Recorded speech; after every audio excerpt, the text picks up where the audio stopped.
Hey there, everybody. Welcome back to another edition of Hail Yes, a Detroit Free Press podcast about University of Michigan athletics. I'm Tony Garcia, Michigan beat writer for the Detroit Free Press. I'm joined, as always, by my colleague, our Big Ten insider, Reiner Saban, a very sleepy Reiner Saban, who just got off a red eye from Pasadena. Frankly, never looked better. I mean, you just can't slow this guy down. It's just nonstop, just A-plus work all the way around. But he's here. He's back. For 24 hours before we fly out to Houston for the national championship. We also got Andrew Burkle here, our producer and our editor. He's sort of helping us run the ones and twos as always. He absolutely killed it in Pasadena. He joined us for the Rose Bowl. I tried to pitch to our boss to have him come back to the national championship because he was that effective, that helpful. I think we need his talents and his editing elsewhere, probably for that one. But man, what a time! What a weekend! He's actually still in Santa Barbara. We'll hear from him later. Reiner, tons to talk about. Rose Bowl, Natty, JJ McCarthy wanted to talk about sign stealing. Hopefully, we don't have to get into that today. But how are you? I'm doing okay. Michigan has disrupted my sleep schedule big time, but I'm surviving. Now it was a pretty incredible experience to see the Rose Bowl. I had never gone to a Rose Bowl before. Just seeing the setting, the whole thing, it actually lived up to the hype. It actually surpassed it with the quality of the game that we witnessed. It was something else. Pretty cool experience, and it's also going to be interesting to see Michigan. But 4 years after the 2-4 season is now playing for a national title, 14-0 against Washington, who again 2 years ago looked really, really terrible against Michigan. 4-8, they lost 31-10, didn't score for the first 39 minutes of that game. Looked comatose in that game from an offensive standpoint. Now they have one of the best offenses in the country. It's a pretty remarkable turnaround for both programs. To see them kind of compete in Houston's almost surreal in a lot of ways based on where they were at. Only 2 years for Washington, 3 years for Michigan. I mean, it's pretty remarkable stuff. Yeah, I mean, to say nobody could have predicted this. I mean, maybe at the beginning of the season, the most optimistic of people could have. What's funny is, I'm sort of thinking back. Washington was not on my radar, even though they were 11-2 last year. And even though they were very good early on, I just felt like maybe eventually they would lose. It was always Bama, Georgia, Ohio State. That sort of felt Florida State until Jordan Travis. That always sort of looked like who they were going to have to get through. But other than that, I thought it was curious. Preseason, I mean, later you're going on a show in East Lansing today, right, on a radio show. Earlier preseason, I did one in Portland, and they were asking all about Michigan and these expectations.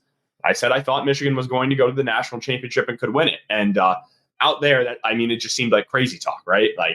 That's not actually going to happen. Had someone from Washington told me the same thing, I probably would have had a similar reaction. Yet here we are.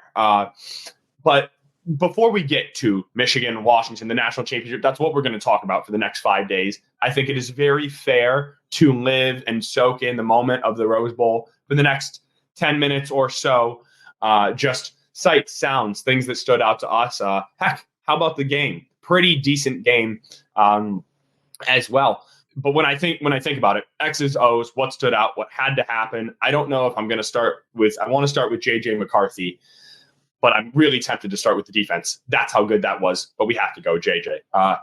Near disaster, right? On the first play, he throws. He's got to throw the ball. Looks like he had Roman Wilson open. Doesn't throw it to him. Then needs to throw it away. Instead, he then tries to force it to him. It's picked on the field, much to his good fortune. It's overturned. It's not an interception. JJ was like, honestly, that was what I needed. That second life just to sort of settle down. They did go 3 and out on that possession, but on the next time they touched the ball, march 75 yards, score a touchdown. And he was great from there. 17 of 27, 3 touchdowns, no turnovers. Best game. I mean, he said it. Biggest game of his life. Best game of his life. Yeah, he played really well. I mean, made some huge plays late in the game, of course. Even the 16-yard run he had during that crucial drive to tie the game with 90 seconds left or so. He came up big, and he was a clutch quarterback. This is the guy that everyone thought would have to lift Michigan in this stage of the season, and he came through and delivered like many hoped he would from a Michigan fan standpoint, and kind of overcame and exercised some of the demons from last year. Where, I mean, he had a great performance in some ways in that game, did some things that people probably didn't think he was capable of against TCU, but he had those 2 pick sixes. Here, he didn't have the turnovers. He got past the one that it may have been a turnover on the first play, which could have completely altered the complexion of the game and changed everything and changed the course of the game. Had that happened, I mean, maybe it would have really kind of psychologically impacted Michigan in the sense that they felt like, oh no, this guy is falling now. And instead, he was given a second life, a mulligan, so to speak, and came back and played pretty darn good football, and again made some really critical plays. I mean, again, even the throw to Roman Wilson, I mean, it was kind of tipped, I guess, I think from Roman Wilson's perspective after the game, caught it, which is a pretty incredible catch, the acrobatic catch for 29 yards down, and then that set up the game-tying touchdown. Once they scored that touchdown, it looked like there was no doubt that Michigan was probably going to go on to win that game. I think Alabama, at that point was like, uh-oh, something about this Michigan team is very resilient, and I think they realized that this team was not going to back down at that time. Right. No, and that was sort of the message of this Michigan football team this year, right? It's just continuing to respond to adversity time and time again, whether it's off the field, whether it's on the field. I guess there hasn't been as much on the field until this game. This was really, you talk about J.J. McCarthy leading the drive, and when they recruit this 5-star quarterback, he has the vision, realizing there's a lot of pieces around. They kind of need someone like him to get over the hump. And someone had to believe in that vision and be that guy, and not go to a USC or a Clemson or a Florida State or a Washington, somewhere they're just going to sling it, right? Like McCarthy had to buy into this vision and did. And then last year it was part of it, and he did not do. I mean, even to your point, for almost 400 yards of offense, a lot of really good things. He had to be perfect at this level. There's no room. There's no room for error. You think there's no room for error. Evidently, Michigan had slight room for error in this game, and I guess maybe that's where we could go next, because I think we've talked about JJ. Did it? Had to have it. But those errors really could have done Michigan in. Mostly they were in special teams, right? It starts with Samaj Morgan muffing the punt in the first quarter. Then after Michigan goes up 13-7, they're trying to go up a full 7. They miss they can't get the extra point off. It's a bad snap. And that changes things, right? Because when they fall down later, 17-13, instead of being down 3, they're down 4. So they have to drive for a touchdown. Like, it changed math later in the game. And then a missed field goal in the fourth quarter. And then I could not have imagined had the game ended that way, when Jake Thaw comes in for Samaj Morgan, clearly instructed, we're not returning this punt. Put your heels on the 10-yard line. You fair catch it. If you take one step back, you don't. You walk forward and you move away from the ball, fire drill, let it bounce.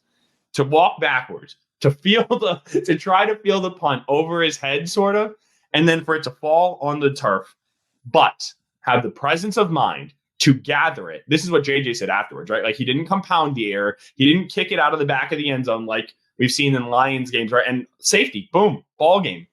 Your season's over. He got it just in time, fell out just far enough, and Michigan kept it into overtime. And we'll talk about overtime after.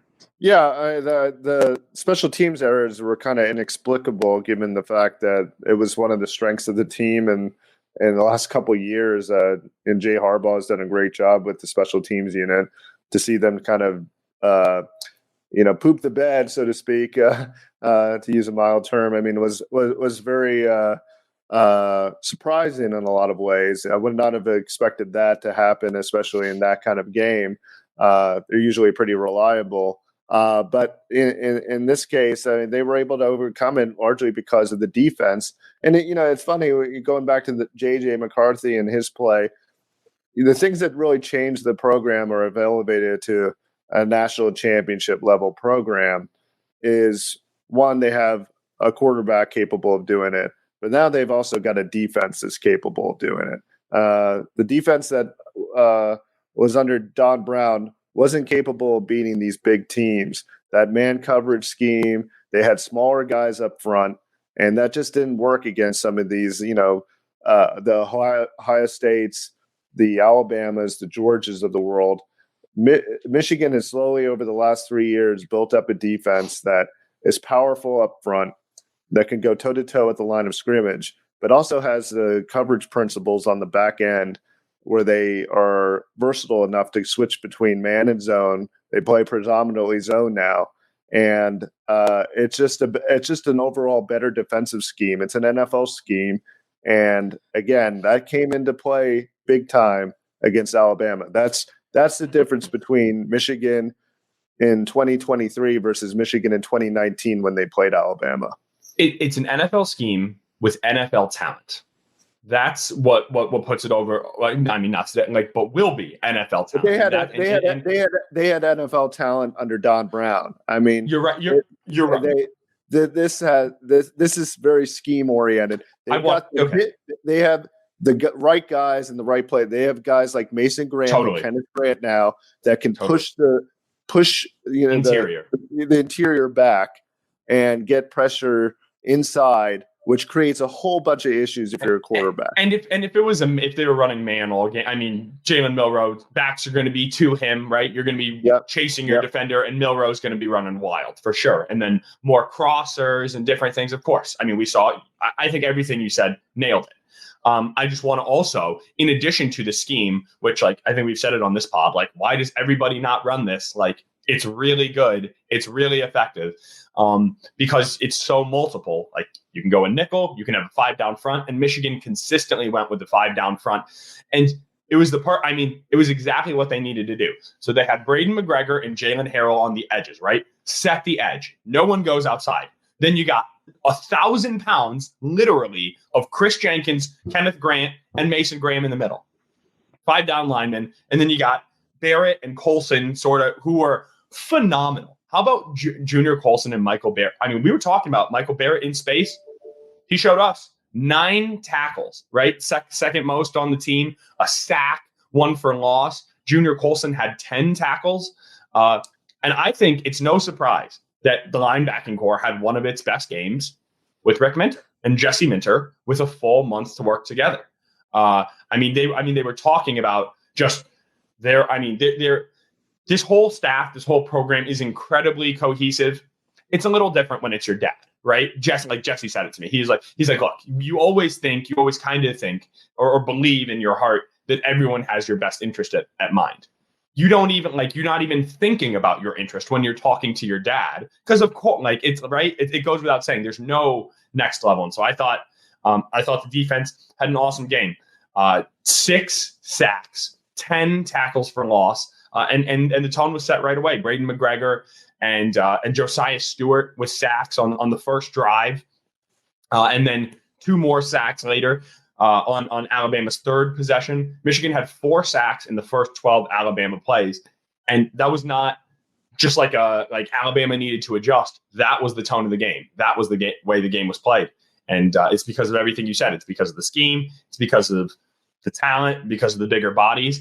I mean, how many guys on that starting defense, just the starters, never mind Josiah Stewart, never mind Derek Moore, or even maybe a Cam Good, right? How many starting people on that defense are getting drafted? Not this year, but ever.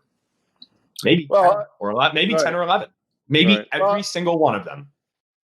I agree. Who doesn't? Will Johnson, Mikey Sainristil, Rod Moore. I think Keon Sabb started in the other safety spot, so maybe Sabb, but I think they really like him, and he's just a couple years away. Colson's going to the league. Michael Barrett's going to the league, and all 5 of those defensive linemen. It is a complete defense of NFL talent. Yeah, no, I agree. I think, lost in the what they were able to do pressure wise was the coverage because Oh yeah. again there was really no shots for Jalen Milroe to take downfield, and he was really limited in the passing game. I mean those receivers were bottled up. I mean, Jermaine Burton and Isaiah Bond didn't really do much at all. I mean Jalen Milroe didn't look confident in making any kind of read downfield or going through his progressions. It didn't look seamless from a passing standpoint for Alabama, and he was left to try to improvise and create off-script plays with his legs, and that was just not going to be enough to beat Michigan on this day. Yeah, Reiner, no doubt. I mean, you think about the one pass play that Alabama had of more than 13 yards. I mean, I think you, me, and Andrew, who we'll bring in here in just a second, all remember it. I mean, Milroe kind of rolling right. A deep shot up the right sideline. Yeah. Mm-hmm. And this is a ball like this we still have a little more Alabama to talk about, but this would have been a good, if I was good at my job, would have been a perfect transition into Washington. Michael Penix throws a lot of these balls. I mean, perfect spot. Just under the cover two, outside the man, underneath the safety, on the outside shoulder, to the boundary, one spot. It was perfect. And we looked I mean, if he was going to be making throws like that, it was going to be a long day for Michigan. But it's not a high percentage throw, right? Like it's just it's a drop it's dropping in a bucket from 30 yards. And he wasn't consistent. Can do that. He's not consistent enough. He's not consistent enough to do that. Mm-hmm. And he's dealing with bad snaps, right? Consistently. Seth McLaughlin was having trouble snapping the ball. And so he's not. It was pretty bad. Mm-hmm. So he's immediately in scramble mode from the get. And so I mean, we praised what Jesse Minter did against Ohio State. Sorry, quickly, Reiner, last thought. Yeah. That was the best defensive game plan that I've seen in my time at Michigan, covering Michigan. Yeah, no, I think he came and really diagnosed a lot of the issues that Alabama had and exploited those issues. I do think the McLaughlin snap issues really played into Michigan's defensive performance too. Again, even on the last play, it was a low snap. I mean, Jalen Milroe had to take a split second to kind of gather himself. That split second was enough for Michigan to collapse on him. And they were already set the edge, so there wasn't. I still think that play they would have had because they were. I think so too. But I think he would have gotten a lot closer than the 2 yard line. I think it may have been the 1 yard line, and it would have been even a more dramatic finish if that were the case. But yes, I think it's just those little things that can really ruin a season, and this is why Seth McLaughlin is going into the transfer portal and at Alabama, and I don't think they're going to be moving on from him, and they're going to get a new center because that was an issue all year long for them, and it reared its ugly head. And that's the type of stuff that separates a team that goes to the national championship and a team that doesn't. I mean, again, Michigan made their errors themselves, but again, they were able to overcome them. Sometimes the team's just not able to overcome the mistakes that they had. And then the case that with Alabama, I think the snapping issues ended up having a cumulatively deleterious effect on them to the point that it cost them the game. They had to have it. It was, yeah. And when you're, it's splitting hairs when you get to this level, right? All the execution needs to be completely sound. And Michigan was just a bit more fundamentally sound than Alabama, which is something Michigan has hung its hat on all season, right? The least penalized team, second best in turnover margin, and they only committed 2 penalties and 1 turnover. That was, it was pretty clean game, and the turnover just about did them in.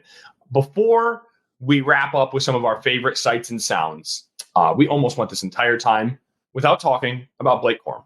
Blake Corum is, you just want to clap for Blake Corum. There's nothing else. I questioned his decision to come back, not about skill set, just at a personal level, right? Like, you just put 250 touches on your body. You just went through a knee surgery. We see what's going on at the next level, right? At the NFL and the way they're treating running backs. Like, go get paid. Go protect yourself. Go get your Blake Corum is going to have a 6-year shelf life in the NFL, tops, right? 6 to 8, if we're being insanely generous. I was just amazed that he coming off a unanimous All-American season. Yes, his knee was hurt, but I still thought that like it was like an MCL, right? It wasn't like a full tear of like the ACL total reconstruction. I thought he'd be able. Meniscus. Yes, thank you. I meant meniscus. It wasn't ACL, MCL is what I was trying to say. But he opts to come back. He tells everyone in February at Chrysler, like, I don't have too much to say. We're going to win a natty. We're going to be some legends. See you then. And then every step of the way, every time he's had a chance to walk it back, he hasn't. He's doubled down. He's tripled down. He said natty or bust. And this week, that run, that overtime run, that was Blake Corum. That was the Blake Corum shift we saw. It felt like just about every run last year that had been missing so frequently this season. 19 carries for 83 yards and a touchdown, but to also be involved in the passing game. 2 huge pass plays, a touchdown catch on the first drive, and then 4th and 2. Game is on the line, have to have a first down. He sneaks out of the flat, catches it, runs 30 or so yards upfield, right? And again, we're giving Jesse Minter credit. That's a credit to Sharon Moore. He went completely against tendency. He threw a 19-yard pass to Kalel Mullings. You know how many catches Kalel Mullings has? 0. I mean, he was doing things Michigan was not doing. Michigan loves to run multiple sets out of similar formations. And Michigan was setting Alabama up for a number of those plays. And Blake Corum, on maybe another month to get healthy, maybe not getting banged up, all with Jim Harbaugh changing the way they're handling this CFP practice schedule. I mean, I can't praise them enough. It was a masterclass when they had to have it from everyone. Yeah, no, I mean, I think, Sharon Moore really called a good game. I mean, again, the scripted portion especially was very creative, kept Alabama off balance. Again, that flood route that opened up the 6-yard touchdown catch for Corum was really well designed, where they flooded to the right side and basically created a conflict situation for Alabama's defenders. They got caught in the wash and Corum was left wide open. I mean, there was just really good play design, good concepts that were being used by Sharon Moore, things that were being used to set up plays down the line, especially even on that fourth quarter drive that tied the game. That was so pivotal. Some of those plays that were executed were set up previously earlier in the game, and so it seemed like Alabama at times was on their back heels. And again, this is a credit to Jim Harbaugh. I mean, a lot of people are talking about he outcoached Nick Saban, but it's also he had the foresight to hire some of these assistants that ended up being crucial to Michigan's success over these last 3 years. I mean, I think Jim Harbaugh's staff is really one of the best staffs, if not the best staff in college football. I mean, he just has a set of really experienced, smart coaches around him. And you can see the difference between this staff and some of his previous staffs that weren't quite as good. And it's just the devil is in the details, the execution, some of the, again, play design and thought that goes into the game plans themselves comes to the fore in these games and in these crucial moments. And that's why Michigan is 14-0, is in large part because the coaches do a great job of coaching execution, but also teaching concepts. Not bad for a tight ends coach from Central Michigan 5 or 6 years ago, right? I mean, you're right. Jim Harbaugh, the identification of Sharon Moore, sure, maybe he had a leg up with his brother, right? Sort of helping him with that Baltimore Ravens pipeline. But he still has to have the faith. And Jesse, technically, he came from Vanderbilt, right? So it wasn't directly from Baltimore. But yeah, it's just a job well done, top to bottom. It was the vision that Jim Harbaugh had mapped out, that he had grinded for, that he had endured for. And Jim Harbaugh had to take the brunt and get all the flack. When flack was given to Michigan, Jim Harbaugh had to take it. Now, when the praise goes their way, it is only fair that the biggest majority goes to Jim Harbaugh. Just wonderful day for him, glorious day, as he would say. And I think the only way to wrap up this Rose Bowl talk is maybe because everybody knows what happened. I think we just gave everybody their flowers, gave everybody their roses. Yes, as we say. How about your favorite sights, sounds, Reiner, from because I know we all joke it's like drink when Reiner mentions Alabama sort of thing. But I mean, Reiner has covered national championships, right? You covered like double OT national championship over Georgia. Yeah. I mean, the Dallas Cowboys, the biggest that sports gets. You were kind of saying, yes, this weekend was, or Monday, I should say, was right there. Oh yeah, absolutely. I mean, this was, a pretty cool, cool experience. If you just said it's Alabama, Michigan in the Rose Bowl, the color schemes and everything, just the tradition involved, the fact that the bands are the only music playing. And so it was traditional college football at its purest in that sense. And then you add into the fact that the game itself was incredibly compelling. Again, once you had Michigan written off when Jace McClellan scored with 14:30 left in the fourth quarter, I thought it was like, well, this is where Alabama just kind of puts it away. And Michigan's offense was not doing anything at that point, really kind of been shut down by Alabama. And then for them to find some kind of dig deep and find and pull out their best when it called for it in that final drive to tie the game. And then obviously what Blake Corum did on that 17-yard run, spinning through a bunch of defenders and, again, making that one cut to kind of get into open space before doing the spin into the end zone was pretty incredible. And then obviously the defensive stand. I mean, again, how dramatic. It's like it was like a movie where you see Michigan has the color flood onto the field. Yeah, exactly. And the players running on, and then afterwards you see Jack Harbaugh outside the locker room, saying or completing the "who's got it better than us," and then he's saying nobody. I mean, that's all I heard was the nobody part. And then in the locker room, you heard Blake Corum. He was talking to the media.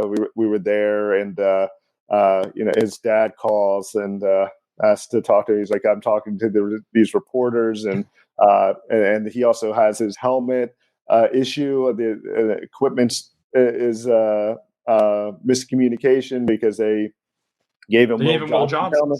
Yeah, Will Johnson's helmet. He wanted obviously his own helmet, so they're both number 2. But that's what happens in college football too. They were two different players were the same number, so it was like a pure college football issue. So it was a cool experience. I mean, a really fun thing, and I'll remember it forever. Yeah, no, and it's funny. Like normally the player just has their helmet with them, right? Like normally you haven't just thrown it in hysteria and are running around the field like a chicken with your head cut off. That's I think where it happened. But no, you nailed it, Reiner.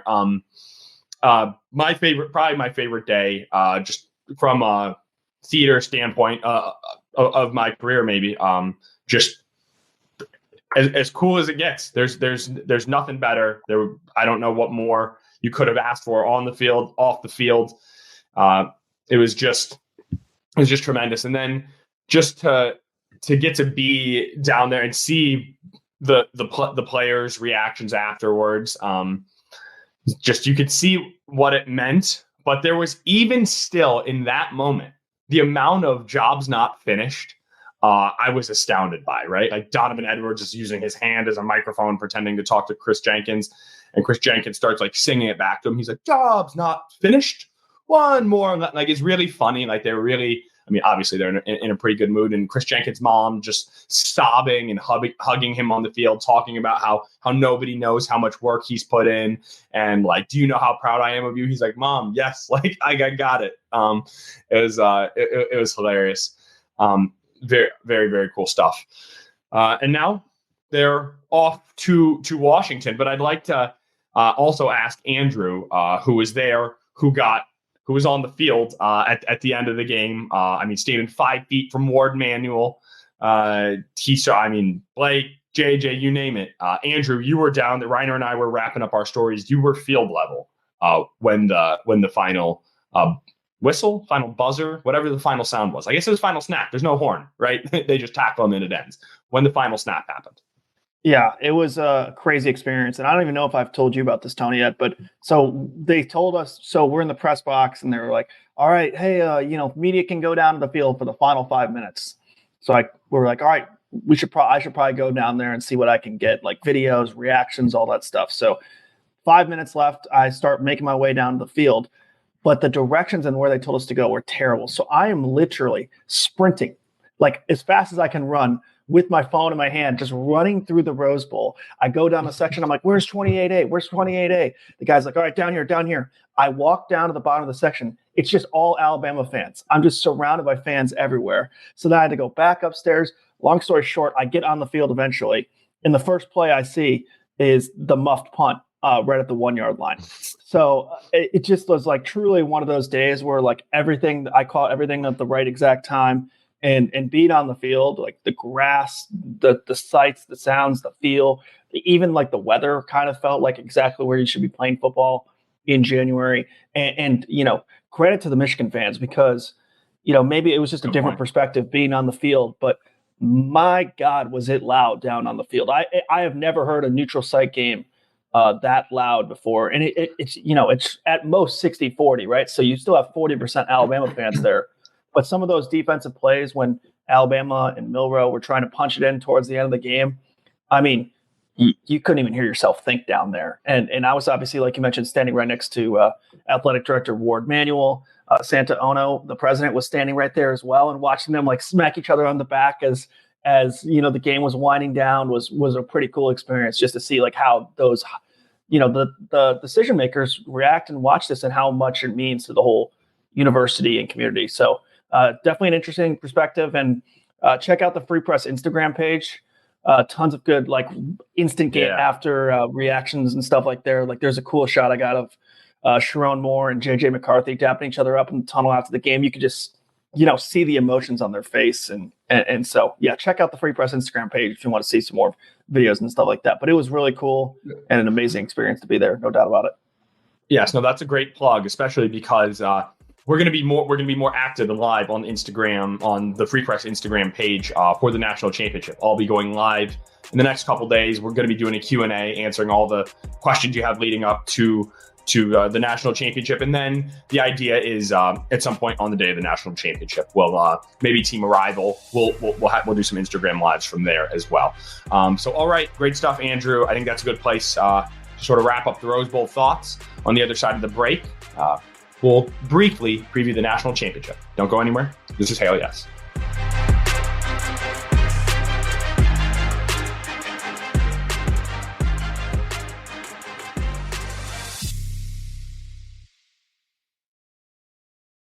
All right, everybody. In case Alabama at the Rose Bowl didn't really do it for you, great news. Number 1 Michigan, 14-0, is playing number 2 Washington, 14-0, in the national championship in Houston at NRG Stadium on Monday, January 8th. There were tons of good storylines for Michigan and Alabama. This one is no different. Michael Penix, a former Indiana quarterback who you could maybe say was a Heisman snub, I would certainly say that, has now transformed Washington with Kalen DeBoer against Michigan's defense, which you just saw what they did to Alabama. Michigan was the 2-time Joe Moore Award-winning team, the team who took it from them, Washington. And so that front against Michigan's front, Washington's quarterback against Michigan's secondary. And then, yes, Washington will play on defense and Michigan will play on offense too. But a lot of people, I think, are looking on the other side of the ball. Reiner, I hope I didn't give too much away. I don't think I did because there's a lot to get into. No, I think it's interesting that they're facing Michael Penix for all the marbles. Penix, if you recall, beat Michigan in 2020, 38-21. It was Indiana's first victory over Michigan since 1987. And Penix threw for 342 yards in that game. And a case can be made that his performance in that game really kind of pushed Michigan to dump Don Brown and basically install this new defensive scheme that now Penix is going to have to face off against. And I asked Kellen DeBoer about that, whether he saw any irony in that. And he said, well, I hadn't really thought about that, but that's what happens is like you have to adjust to the people that kill you most. And if anybody kills teams in Michigan the most, it's Michael Penix. I mean, he's done it to Michigan State. Many people in East Lansing are scared of Michael Penix, especially after seeing him again this latest time in September. I saw it firsthand, saw this team roll up on Michigan State. Now their defense is pretty terrible, and the secondary is horrible, or has been since Mel Tucker was the coach. But it still was impressive. I mean, watching him and Rome Odunze and those guys just absolutely take the top off of the defense and seem to do whatever they want. It's a pretty exciting offense to watch, and Penix has got just complete command of it. He's got quick release, really good instincts, knows exactly where the vulnerability in the coverage is, and has incredible accuracy. So I think it's going to be a huge challenge for Michigan. But again, they went and shut down Jalen Milroe, really kind of limited him for the most part. So I think, again, it should be a good matchup, and I'm curious to see what kind of scheme maneuvers or schematic maneuvers that Jesse Minter makes and come Monday. That's the chess match that we keep watching. But another thing to keep in mind with this Washington team is not just how dominant their offense is, and it's very good. I try not to subscribe too much to storylines or to the ether, like mood and vibes and stuff. But there is something to be said about this Washington team, and it's Michigan versus everybody. If you think Washington has not been feeling doubted this year and they have to keep proving people wrong, then you have not been watching Washington.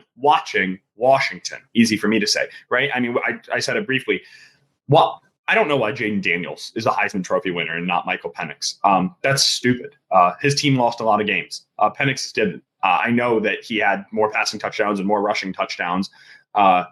Flip those two quarterbacks, and I actually voted for Penix for Heisman because good job. You're allowed to keep your vote. Very good. Yeah. No, it's because you know what you're doing.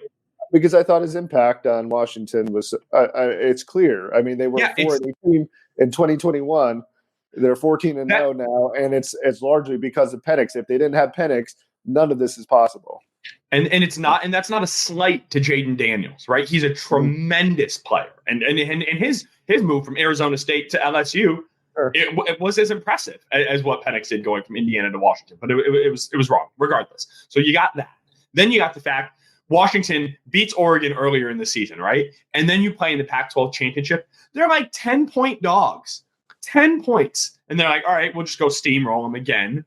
Then they got to go play Texas, and I think they were slightly favored, but it was very 50-50. But now people are like, oh, what else is new? Washington does it again. And then we've mentioned his name a couple times already, Rome Odunze.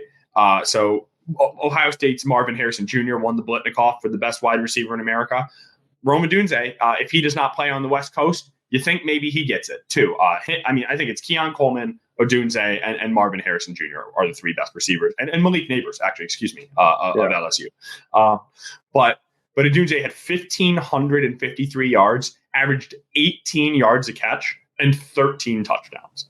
And that's not to mention their other receiver, Jalen Polk, who's got 1,100 yards and 9 scores, right? So 2 wide receivers, 2,500 yards, 22 touchdowns. So Will Johnson, Mikey Sainristil, Josh Wallace, looking at you. Yeah, I mean it's a high octane offense with incredible skill talent all over, but then they also have this amazing offensive line that keeps Penix protected. I mean, they've only allowed maybe see the total.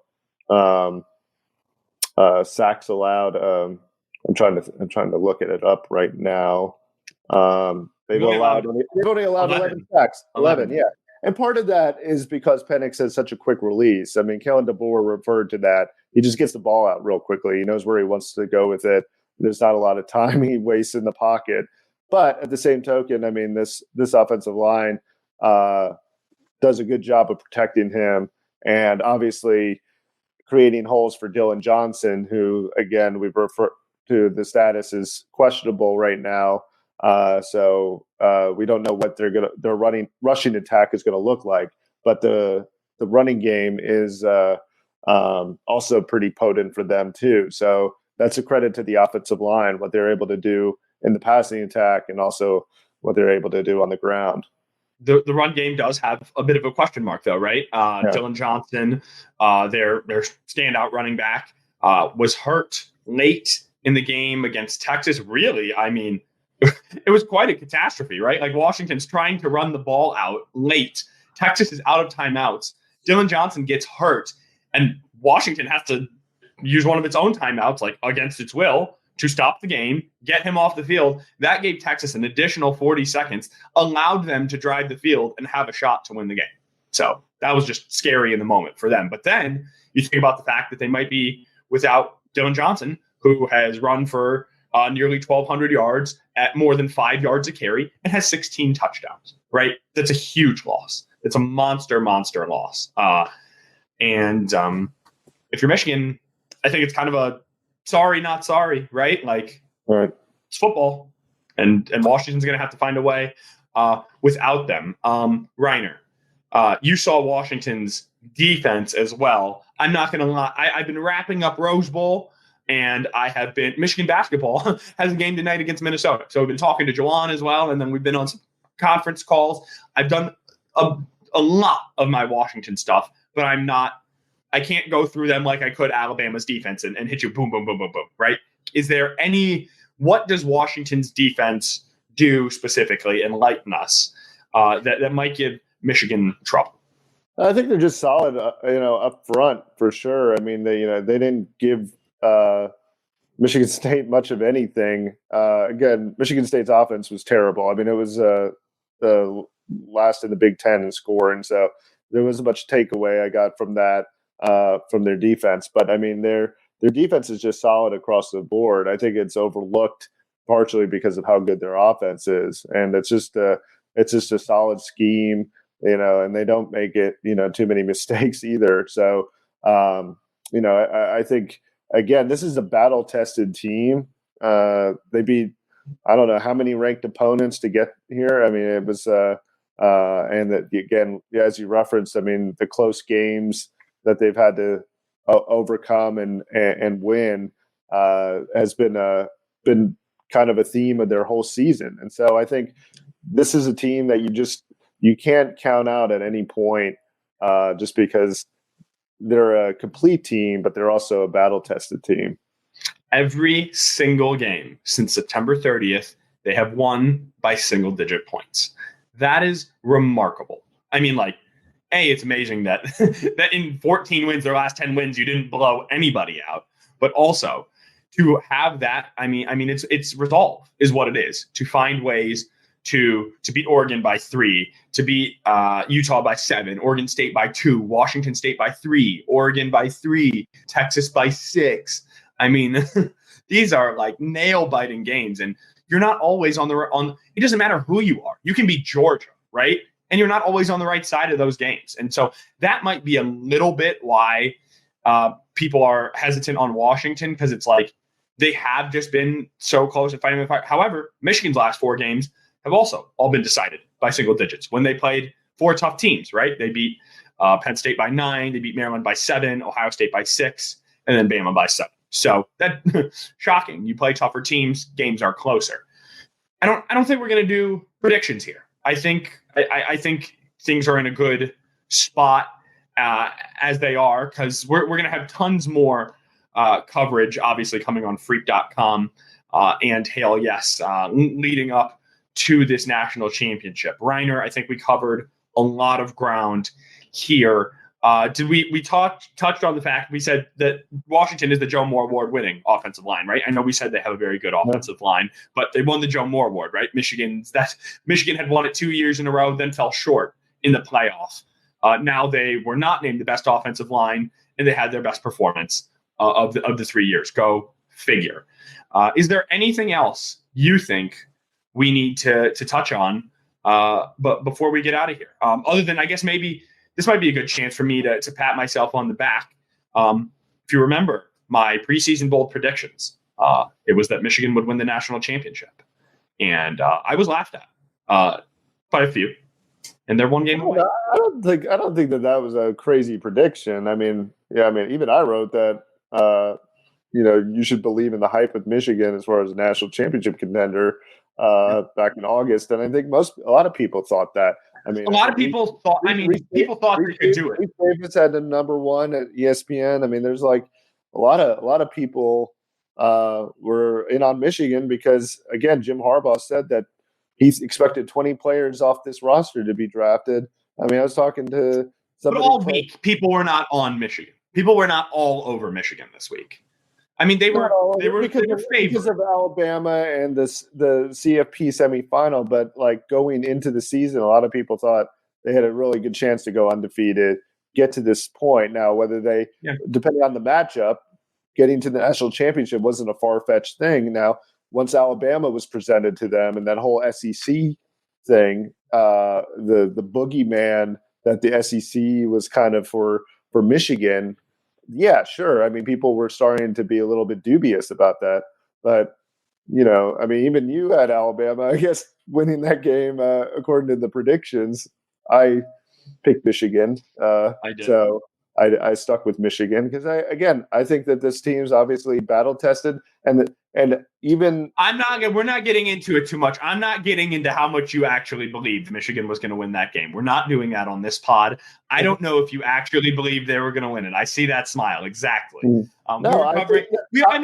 was, we both had it a one possession game and we both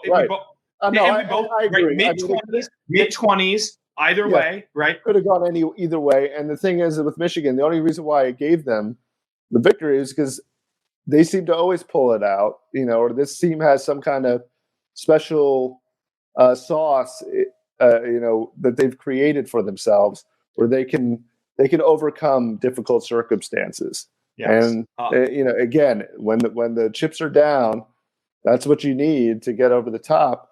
And that's what happened in the fourth quarter. Yes, our somewhat colleague, our Gannett affiliate, Atlantic State Journal columnist Graham Couch has, I don't know if he coined the phrase, I see him use it the most, sweat equity, right? They have put in the work together. They have the equity and sweat. That's what Michigan has, right? That's why it feels like they keep coming up, why they don't come up short. Because they're 39-3. They've done this 42 times together the last whatever years, right? They know the next time they put on the maize and blue, it's their last. It is the last time, no matter what, for this group. And there's something powerful in that, especially when you have Zinter and Keegan and Barrett and Sainristil and Corum, who had foregone the NFL to come back for this. And here they are. So hard not to feel good for them. Pretty special time. And Michigan football, one win away from its first national championship in 26 years. Reiner will be there. I'll be there. I think we got Sean Windsor going. We got Jeff Seidel going. We got Mitch Albom going. We have two Photogs going. I had to organize. I'm going to keep this behind. I had to organize something with the band to transport things down.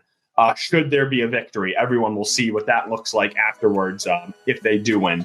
But there's a lot going on. Michigan basketball also has a game tonight against Minnesota, so tune in, 9 p.m. Peacock. I think that's where we're going to leave it. Great stuff, Reiner. Great stuff, Andrew. And then to our editor-in-chief, Nicole Avery-Nichols, our executive editor, Anjanette Delgado, our sports editor, Kirkland Crawford, and our audio engineer, Robin Chan. And to all the readers and viewers, we hope you had fun at this Rose Bowl and reliving it with us. Rate, review, subscribe, download, hail yes, and keep reading on freed.com. Thanks for watching.